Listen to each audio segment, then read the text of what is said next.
नमस्कार, स्वागत है आप सभी का एक नई वीडियो में। तो आज की इस वीडियो में हम आपको बताने वाले हैं कि अगर आप लोग अपने HDFC बैंक क्रेडिट कार्ड का बिल पेमेंट ड्यू डेट से पहले यानी कि बिल भरने की जो लास्ट तारीख होती है उससे पहले अगर आप नहीं करते हैं तो आपको कितना भारी भरकम चार्ज देना पड़ेगा।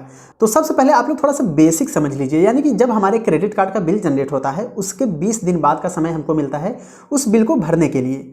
यानी कि जिस डेट को आपका बिल बना है उससे 20 दिन बाद तक का समय होता है ड्यू डेट, यानी कि उसके अंदर आपको उस बिल को पेमेंट कर देना है। अगर नहीं करते हैं तो उस केस में आपसे कितने पैसे वसूले जाएंगे, बैंक आपसे कितना चार्ज करेगी, कितने कितने अमाउंट पर कितने कितने चार्जेज लगेंगे, सारी जानकारी आपको इस वीडियो में मिल जाएगी। तो हम आपसे उम्मीद करेंगे कि आप लोगों को यह वीडियो जरूर से जरूर पसंद आएगा। अगर आपको यह वीडियो पसंद आए तो वीडियो को लाइक करना ना भूलिएगा। चैनल पर पहली बार आए हैं तो चैनल को सब्सक्राइब करके बेल आइकन जरूर से जरूर प्रेस कर लीजिएगा। तो हम आपका ज़्यादा टाइम वेस्ट नहीं करेंगे, हम आपको लेके चलेंगे अपने लैपटॉप स्क्रीन पर ताकि हम आपको बहुत ही अच्छी तरीके से, बहुत ही सरल तरीके से समझा सकें। सो गाइज, यहाँ पर आपके सामने एक चार्ट दिख रहा होगा और इस चार्ट में यहाँ पर साफ साफ लिखा है late payment charges basic credit card bill amount.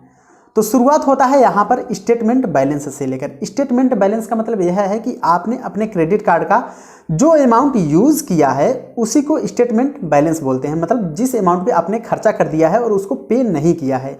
तो यहाँ से आपको यह आइडिया लग जाएगा कि अगर हमने अपने क्रेडिट कार्ड का इतना अमाउंट यूज़ किया है तो हमको कितना परसेंट चार्ज देना पड़ेगा, फिर लेट पेमेंट फीस जो है वह कितनी देनी पड़ेगी। तो यहाँ पर सबसे ऊपर जो फर्स्ट वाला ऑप्शन है वह है 100 रुपीज़, लेस देन 100 रुपीज़। अगर 100 रुपये या फिर 100 रुपये से कम है आपका स्टेटमेंट बैलेंस, यानी कि जिस अमाउंट को आपने भरा नहीं है, तो आपसे कोई भी चार्जेस नहीं लिए जाएंगे। यह मैं HDFC बैंक की बात कर रहा हूँ, यह बात आप लोग ध्यान में रखिएगा। और जो दूसरा अमाउंट है वह है 100 रुपये से लेकर 500 रुपये तक।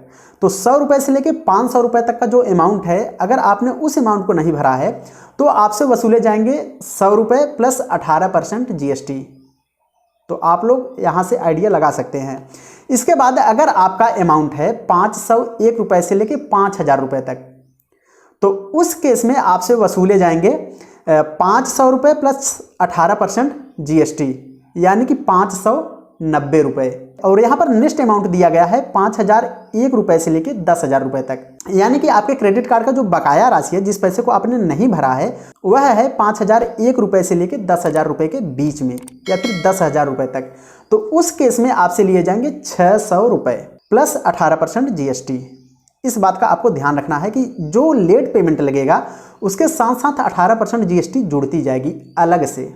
और अगर आपका अमाउंट है 25,001 रुपये से लेके 50,000 रुपये तक, तो उस केस में आपसे वसूले जाएंगे 950 रुपये से लेके 1100 रुपये तक प्लस 18% GST।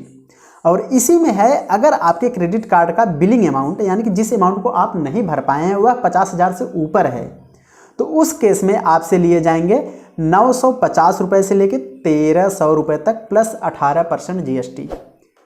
तो यहाँ से आप लोग इस चार्ट को देखकर बहुत ही आसानी के साथ यह अंदाज़ा लगा सकते हैं कि अगर आपने अपने क्रेडिट कार्ड का पेमेंट नहीं किया है तो आपसे कितने पैसे वसूले जाएंगे। आई होप कि आप बहुत ही अच्छी प्रकार से समझ पाए होंगे कि HDFC बैंक कितने अमाउंट पर किस प्रकार से चार्जेस करती है। मे भी आपका सारा डाउट क्लियर हो गया होगा। अगर आपका कोई भी सवाल है, कोई भी सुझाव है, तो आप डायरेक्टली हमको कमेंट कर सकते हैं, या फिर अगर आप हमसे बात करना चाहते हैं तो यहाँ पर है हमारा इंस्टाग्राम अकाउंट, यहाँ पर आप हमको डायरेक्टली DM कर सकते हैं। हम आपके सवालों का जल्द से जल्द जवाब देने की कोशिश करेंगे। हम आपसे मिलेंगे बहुत ही जल्द एक नए टॉपिक के साथ, एक नई वीडियो में। तब तक आप अपना ख्याल रखिए, हंसते रहिए, मुस्कुराते रहिए, बने रहिए IT मस्ती यूट्यूब चैनल के साथ। Thanks for watching, bye bye, जय हिंद।